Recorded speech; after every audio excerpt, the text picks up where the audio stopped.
বাঁকুড়ার পাত্রসারে এই মুহূর্তে অভিষেক বন্দ্যোপাধ্যায় কি বলছেন সরাসরি শোনাবো।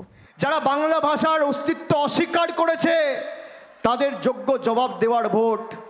যারা আমাদের বাংলাদেশে পুশব্যাক করে আমাদের নাম ভোটার তালিকা থেকে বাদ দিয়েছে, লাইনে দাঁড় করিয়ে আমাদের অত্যাচার করেছে, তাদের শিক্ষা দেওয়ার ভোট।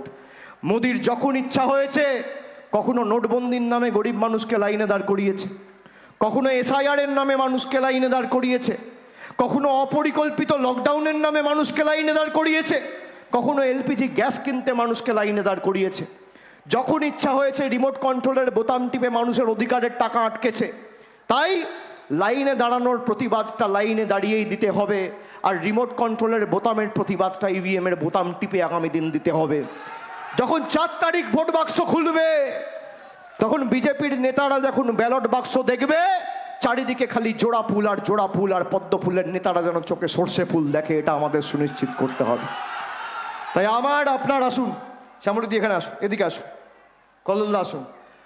আমাদের মমতা বন্দ্যোপাধ্যায়ের আশীর্বাদ ধন্য প্রার্থী, জোড়া ফুলের প্রার্থী, তৃণমূলের প্রার্থী, মামাটি মানুষের প্রার্থী। আমার বাঁ দিকে ডক্টর কল্লোল সাহা আর ডান দিকে শ্যামলী রায় বাগদি। ইন্দাস বিধানসভা, সোনামুখী বিধানসভা, দুটো বিধানসভাতেই বিপুল ভোটে জেতাতে হবে।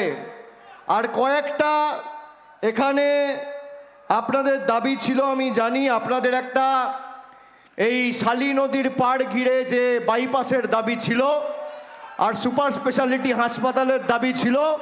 দুটো দাবি তৃণমূল জিতলে আগামী দিন বাস্তবায়িত হবে, এই কথা আমি দিয়ে যাচ্ছি। বাংলার আওয়াজ, বাঙালির আবেগ, জি 24 ঘন্টা।